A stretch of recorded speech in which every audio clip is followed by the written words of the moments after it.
On the 2nd of May 2022, Ronnie O'Sullivan won his 7th world title, equaling Stephen Hendry's record at the age of 46. But how much of this win would have been helped by Ronnie being in peak physical fitness for someone of his age thanks to his athletic training?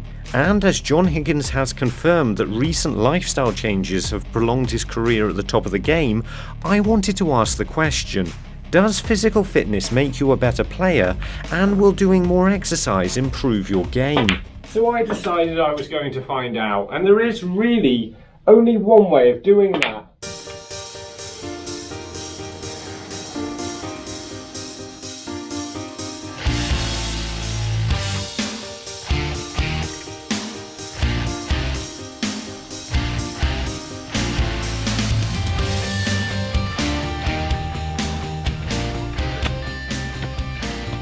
Okay, this is too much.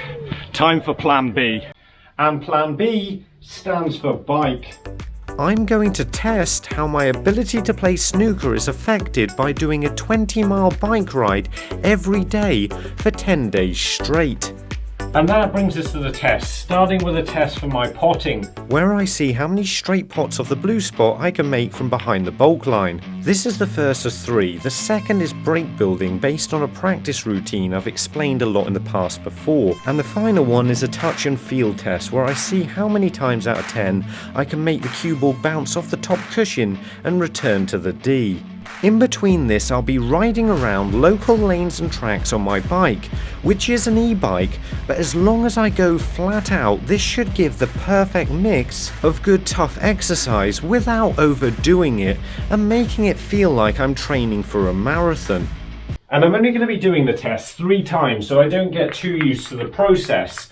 Once now before I've done any exercise. And then I'm going to do 5 straight days of bike riding, hopefully clocking over 100 miles of distance in this time. Assuming I survive this, I'm going to then attempt the second set of tests and see if I've made any improvements. This will be followed by another 5 straight days of riding, and then finally, after I've recovered on the beach for a few hours, I might be ready to do the final test, which will finally prove one way or another if all this exercise was worth it. But before I take the bike anywhere, I need to first find out how well I'm playing. And after our first continuity error of the day, I would say I'm not on top form at the moment because it's the middle of the summer and I haven't played any serious games in quite some time. Considering this and the difficulty of the test, I really didn't do too badly and managed to pot 5 shots out of 10, exactly halfway.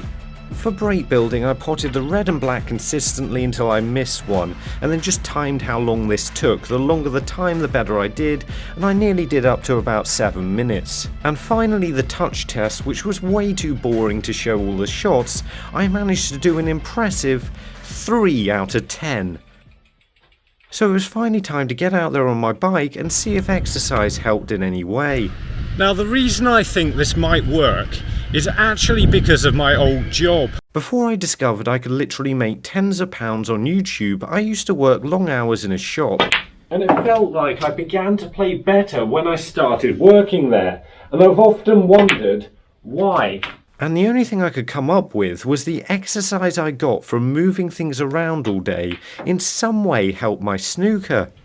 But since I've stopped working, I've actually been spending a lot more time just sat around editing videos. And I think in this time, my performance on the table has in a lot of ways dipped. And I should have been getting better because I've had more time to practice. And that's why I think exercise might be the key to this. But how's it going? Okay, day 3, and it's starting to get a little bit strenuous now. I can really feel like we're putting in some effort.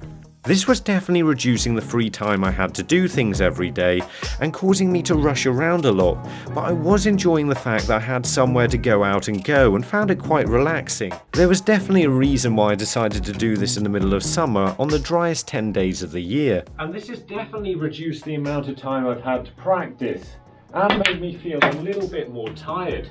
But the tiredness just resulted in me sleeping better, and I was getting used to these rides and they started to feel a lot more relaxing. I've now nearly completed my 5th day of riding. I'm just heading back and we're going to see if this has made any difference. I'm really hoping it has. I was expecting to feel really tired by the time the second set of tests came around, but actually I felt okay. Better than this, I actually felt quite confident. I wouldn't know whether to say if this helped or not, but I actually managed to get 6 out of 10 on the potting test and felt fantastic on the break building as well, but unfortunately I missed a really stupid shot after just 5.5 minutes. But I did a lot better on the touch test, getting 5 out of 10 this time.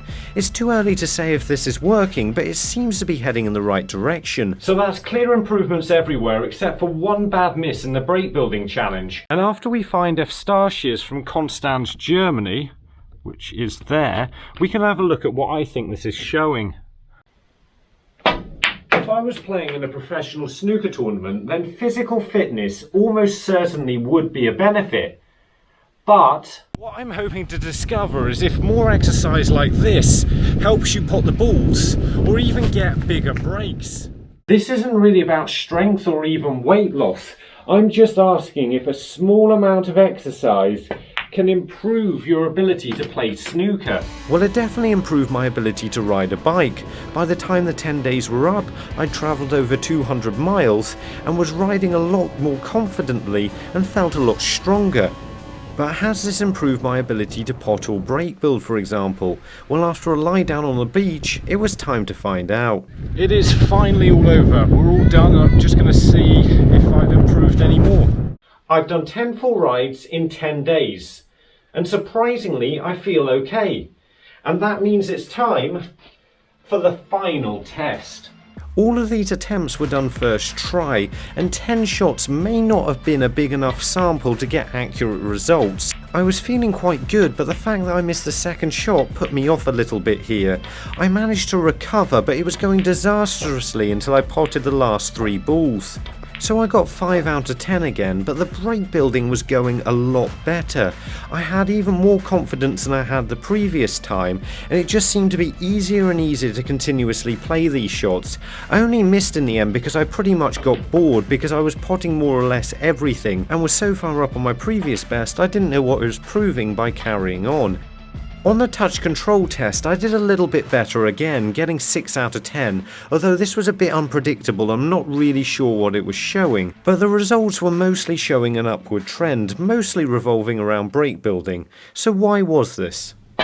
What I think this shows is exercise isn't going to make you a better potter, and I think that should have been obvious. It also isn't going to give you a better feel for the shots. However, it might improve your break building. Because after all this, it felt like I was scoring better without really having to try. And I think this is because it helps under pressure. If I'm worried about missing this shot, then it's going to be a lot easier if I can keep my heart rate down. And if I'm feeling a little bit stronger, that's just going to keep me steadier on the shot. The training I put in would have helped my body run more efficiently, especially my cardiovascular system, so it's possible this would help me stay calmer whenever I was worried about missing a shot or felt under pressure. So if I've learned one thing from this, it's that exercise almost certainly helps you deal with the pressures of playing the game.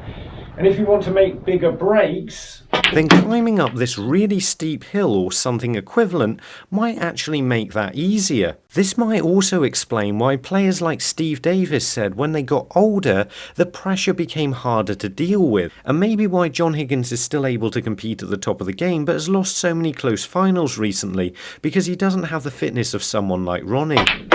But how much exercise do you really need to do? Because the answer might not be very much. It may be that Ronnie's overdoing it, and even what I did was far too extreme, because snooker players usually practice for 6 hours a day, and that in itself might be enough exercise to help you play under pressure.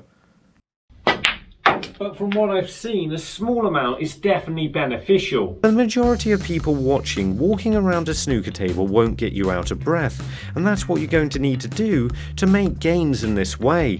But a small, short amount of strenuous exercise is probably best, because this won't get in the way of the rest of your day. So I've come to the conclusion that a hard amount of physical training probably helps you cope with pressure the most, but you only really need to do it in small quantities. However, I'd love to know what you think in the comments. And if no one's interested in the snooker anymore, I could even start travel vlogging. Look, I mean, I have no idea where I am. But hopefully I'll find my way back by next week and even cover my microphone to stop it being affected by wind noise. If you want to see other videos that'll help you improve at snooker, have a look at these two. And remember, don't just watch play, and make the commitment to becoming a better player by subscribing to the channel and visit the website. See you later.